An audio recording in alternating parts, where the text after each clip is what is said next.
Alden Richards planong pakasalan sa samahan hanggang sa pagtanda si Catherine Bernardo.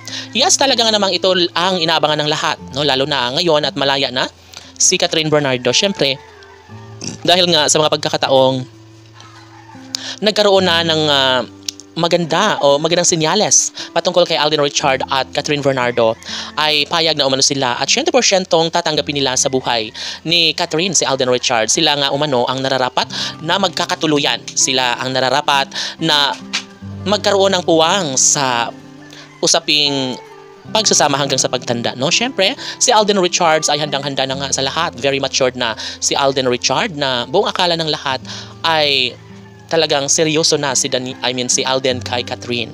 No, happy-happy ang taong bayan sa kanilang nalaman na kung sakali man na magiging okay ang relasyon ni Alden kay Catherine, ay handang-handa na si Alden Richards na pakasalan at samahan hanggang sa pagtanda ang pretty girl na si Catherine Bernardo, which is ito ang pinangarap ng taong bayan na tunay na lumigaya si Queen Catherine sa buhay ni King Alden Richards. Of course, malamang matatanggap rin ng taong bayan dahil kaligayahan rin naman ang pangarap at ipinagdarasal na pangarap nila kay Catherine Bernardo. At dito nga, hindi rin naman nalalayo na talagang magaang din ang loob ng taong bayan kay Alden Richards, no?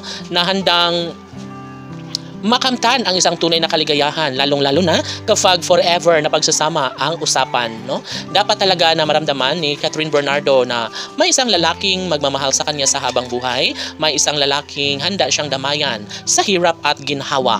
Of course, lahat naman ay mayroong mga pagbabago at magandang senyales na nakikita ng taong bayan sa gwapong aktor na si Alden Richards. Sabi nga nila na tanggapin na lang sana ni Catherine Bernardo kung ipaparamdam o ipapadama na ni Alden Richards ang tunay na pagmamahal sa aktres, dahil sila ay bagay na magkatuluyan.